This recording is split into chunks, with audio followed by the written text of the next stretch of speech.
Welcome to Banking on KC. I'm your host, Kelly Scanlon. Thank you for joining us. With us on this episode is Mary Beth Gentry, the Executive Director of Young Women on the Move. Welcome, Mary Beth. Thank you, Kelly. So glad to have you. Such an important organization for the development of young women. You're the founder of it. So tell us about the organization's core mission and how it does address the needs of young women. So Young Women on the Move, I founded it in 2005. So this year is our 20th anniversary. I'm very excited about that. Congrats. Yeah. Yes. That's huge. 2 decades. I always had a special place in my heart for women and helping women to be empowered and achieve their fullest potential. What fed that? Was there something in your past? Where did that come from? It took me a while in my own life to understand that there's factors contributing to my not feeling empowered that's not just from within, but there's, sometimes systematic cultural type things and I didn't understand. But I also know that some of those perceptions have held me back and limited my thinking and my possibilities. And I certainly don't want other women to go through that. But also in some of my work experiences, and I had spent a few years at the KU School of Medicine as an assistant dean and working on several important health initiatives with the faculty. And one of those was women's health. And I began to truly understand on a deeper level the issues that women face. But also, I was very struck by the importance of women's health, and that if you can keep a woman healthy, if a woman can be healthy, not just physically, but in all aspects, her children will be healthier, her husband will be healthier, the family, the community even. Then I saw so many instances, and again, in previous jobs I've had throughout my life, where that was not happening, and the effect on the family, the effect on the community was devastating. I just felt like since an early age that I was put here on this earth for a purpose, and that's just where my heart is. You hit on something that people actually could resonate with, especially young women or maybe their mothers, encourage the participation in your programs. So talk to us a little bit more specifically about your mission. Well, actually, the mission is to unleash the power of girls to create a more vibrant, healthy, and peaceful world. And when I put that together, I was thinking, we all have the power, but what's stopping us? And so what can we do to help each girl? Not that we unleash it, but they do. And so how can we empower them to identify and believe in their own self-worth and to tap into their potential in terms of their interest, finding their purpose, but then layering on the different life skills, their habits, their attitudes, behaviors, and expectations, so that they not only can expand their dreams, but have plans to reach their dreams and the willpower to do it. What are some of the programs that you offer that help them do that? So I'm very proud that we've had a long-time relationship with the Kansas City, Kansas Public Schools. They've welcomed us in for all of these years to work with middle school and high school girls. We do in-school programming as well as run our after-school program and our summer camps. But we mentor the young ladies. We have developed over the course of these years what I call a holistic approach. And we look at this as if there is your life balance wheel with your physical, emotional, spiritual, mental, and then your healthy relationships in all parts of your life, being on track academically and preparing for college and for career and learning to manage your money, becoming a self-advocate as well as advocate for your community and for a greater cause. We really try to work with the girls on building, first of all, a trusting, caring relationship before any of that happens. And then really try to meet them where they are, to try to get to see where their strengths are, help them discover their strengths and interests, but also what are their goals of what are the things that they feel like in that balance wheel that are off balance. And because you can't work on everything at once, but pick a few things that you can work on. And so over the course of the year and years, we try to age appropriate, work with them on becoming their best selves. And we use evidence-based curricula.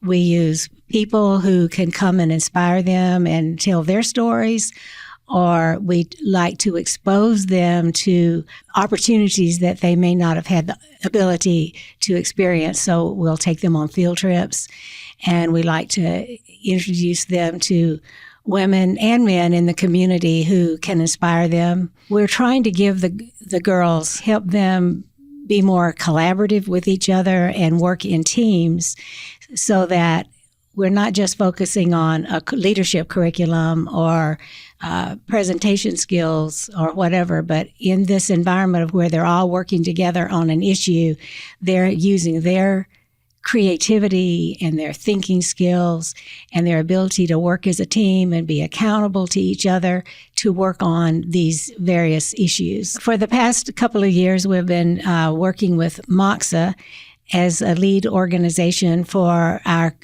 community, Wyandotte County, to reduce youth violence. And our young women have been one of the first organizations to partner, and they took it upon themselves during the summer camp to identify what are the issues that kids face, and they interviewed and used their own experiences and they came up with building a consensus that youth need safe places to gather. They need opportunities, and these are things that they feel are missing. And they need more adult accountability. And our girls helped lead this and brought in other youth organizations, and we're still in the process of rolling this out. I was going to ask you, you can come up with these ideas and plans, but do you actually go to the next step and execute them? This particular project has been going on for about a year, actually 2 years, but now that the different youth from the other organizations, we're all building a consensus around this, and the next step is for the youth to lead a campaign. I don't know what it's going to look like yet. It might be a billboard, it might be banners on the street, it might be forums, community events. Our young ladies have sponsored a health fair and a community event where families and neighbors could all get together.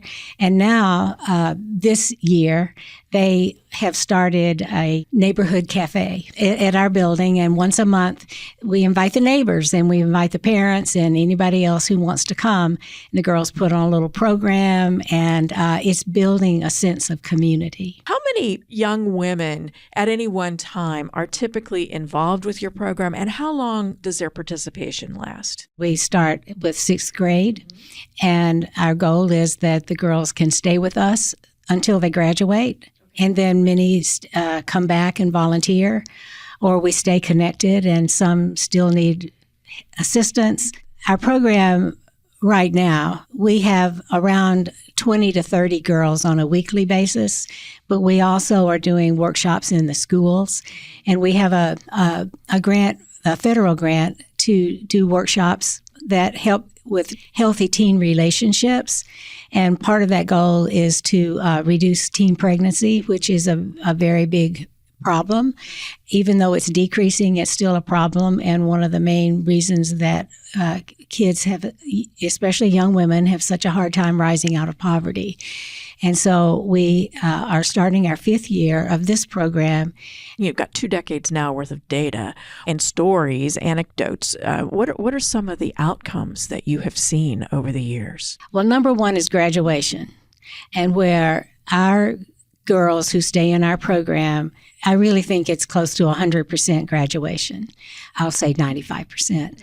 But that's much, much better than the school district. And while they're in school, their grades improve, attendance in school improves, and their anxiety and sense of resiliency improves.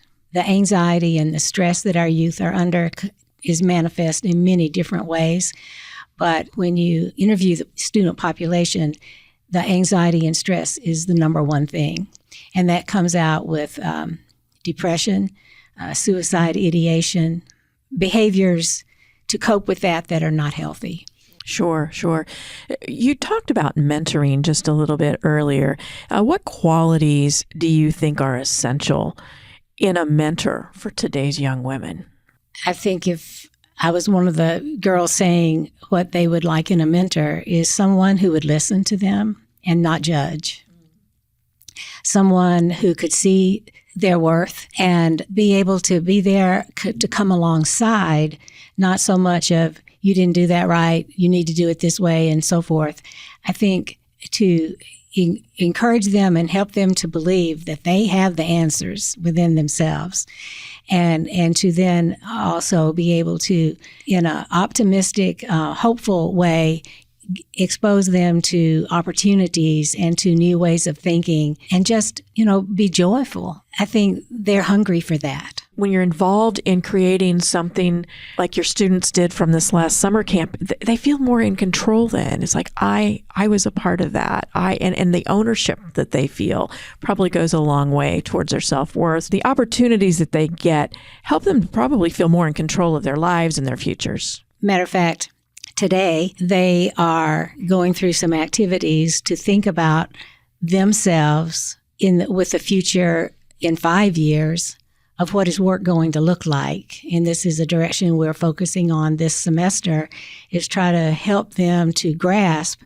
the rapid changes that are happening in our world and how are they going to compete? What are those jobs going to be? What are those skills that are going to be so needed as we go into an AI-dominated world and very tech? There will be jobs that are lost, but there's still going to be that human element that is going to need strong people skills and strong building relationships and interpreting and making good decisions. So what are they going to do to prepare for all that? Because we want them to be self-motivated. Now, we can help provide the exposure to that, and I'll tell you about our plans to renovate our building for preparing them for the future of work. Yes. Well, what are some of those plans? So I'm really excited about this. During COVID, we received approval from the Unified Government of Wyandotte County for a grant to renovate our building, and we are getting ready this spring to start renovation of our 60-year-old building, which is the education wing and former fellowship hall, because in 2017, the United Methodist Conference of Kansas donated this building to us, 10,500 square foot building, 11,000, I mean. So we've made as many changes as we can with volunteer help and so forth. And now we need to get serious about it. So we are planning to put in a makerspace, STEM education, where youth can learn design thinking with engineering, and there'll be all kinds of activities where they will be able to learn STEM, be exposed to what STEM careers are out there. And even as the older youth, we're hoping that they can even earn some certificates in various technologies. So we're very excited about that. And we're hoping to expand our fellowship hall for more music and drama. The culinary program is already existing, but we want to improve on that. And then we have a little lot adjacent to our building that we want to tear down the old house that is condemned, and we want to turn this into an environmental classroom, and our youth be able to work with landscape designers, with horticulturists. It will all involve more than just our location, because we want to take our kids out and work with some engineers, work with some biologists. There's just so many opportunities for them to see, to learn, all of these new technologies and industries that are coming on, but we want to give them the foundation. And this will be a supplement of what all the schools are trying to do in an atmosphere where I feel like they will continue to be given what we've always tried to do, is this holistic health, becoming leaders themselves and managing well and being motivated to not only just dream, but to develop a plan and stick to it. I'm curious, when you look back over the last 20 years, have the needs and the challenges of young women changed during that time? Are you still focusing on the same things now as you did then? Are they universal? Or are there new things that you're seeing that you've had to address? I think one of the biggest issues now, and I think some of our young people, and especially their parents, talk about it, is I sometimes feel like they've been robbed of their childhood because there is so much available to them from a social media standpoint. They don't produce content, they use it, but they're not learning. They're being overwhelmed. So much that's coming at them, and seeing the drama and the things that are really not healthy, but not even knowing how to research for what they really need and how to use it in a productive way. So that's definitely one of the things that we're building into our program, and at the same time trying to build some programs to educate parents, to keep the kids safe. We've had issues with that, issues with bullying online and so forth. There's tremendous careers using all of this wonderful technology and so forth, but it also can do damage. So how can they tell the difference? And one of the biggest things I am concerned about is, as an individual myself, but especially our young people, how do they learn how to know the truth? Because they're getting so many theories, facts, things thrown at them, and they don't know if it's truth or fiction. True. I want to take you back to, you talked about the motivation that you had to help women, that it's something you have been very passionate about for many years through previous jobs and so forth. But was there something that finally said 20 years ago, I need to launch this organization? It was probably a long time coming, but my very first job after my graduate school was becoming the chief nutritionist at St. Jude Children's Research Hospital. I never had been and never have since been in an environment where from the top down, from the bottom up, there was such a value placed on human dignity and equity, and that all youth, regardless of income, race, anything, deserved the best. And I saw this day in and day out with the children that came to our hospital with all kinds of different cancers. Everybody was treated with dignity, and the care that I saw was so inspiring.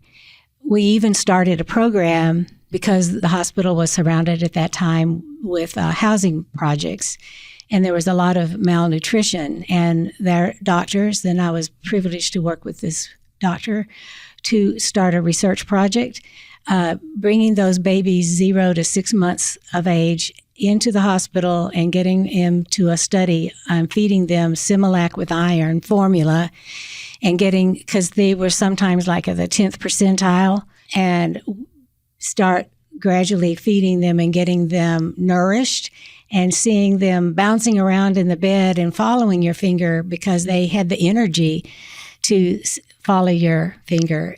And it was just miraculous.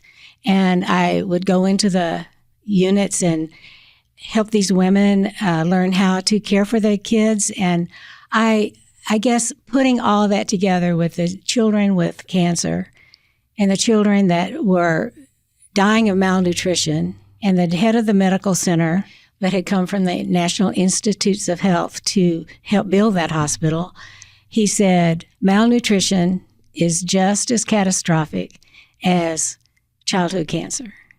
And that has stayed with me all of my life. And I'm thinking, I'm here. I need to do something about this.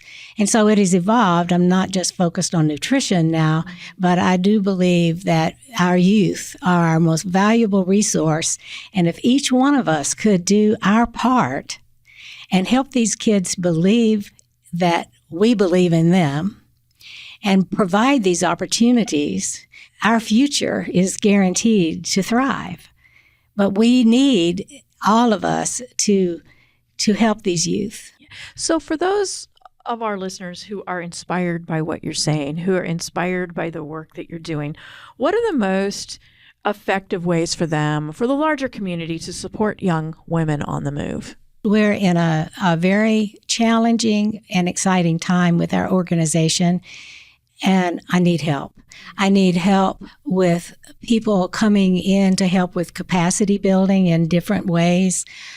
We have a board of directors, opportunities for being on a board or being on a committee, because we need people with strong business sense, with education, with many of the expertise areas that could be such an asset to us as we really try to build this new building and plan for our future. There's always a need to help us with our program, to be trained. So volunteers? Yes, volunteers, help us put on some fundraisers or we're starting Super Saturdays for events where we can bring different people in to inspire youth about careers or learn about different topics such as health or whatever. So we need help organizing. We need help with speakers. We need companies who would let us do some job shadowing or some internships for some of our older youth. I think right now we're starting our capital campaign to really build out this renovation as well as our programming. I think there's many ways to help. Everything we've talked about today, your programs are on the website, and your contact information to get in touch with you and the organization is there as well. What is the website? youngwomenonthemove.org. So youngwomenonthemove.org. If you feel moved to reach out to Mary Beth or to the organization, just go out to the website. You can review some of the things we talked about today. You can also the organization a call and they'll help find a fit for whatever it is that you have to offer. Mary Beth, thank you so much for coming on Banking on KC today to talk about the organization, the importance of what you're doing to interact with youth in such a way that they have the best opportunities and to reach their full potential. Thank you so much. Thank you for having me. This is Joe Close, president of Country Club Bank. Thank you to Mary Beth Gentry, executive director of Young Women on the Move, for being our guest on this episode of Banking on KC. Mary Beth's work over the past 20 years has transformed the lives of countless young women in Kansas City. Through mentoring, STEM education, and leadership development programs, Mary Beth empowers girls to discover their strengths, set meaningful goals, and become leaders in their communities. Her efforts to address critical issues like career readiness, teen pregnancy, and youth violence demonstrate why it's important to invest in our youth. At Country Club Bank, we believe building a stronger Kansas City starts with investing in people. Organizations like Young Women on the Move inspire us all to do our part to create opportunities and support the next generation. Thanks for tuning in this week. We're banking on you, Kansas City. Country Club Bank, member FDIC.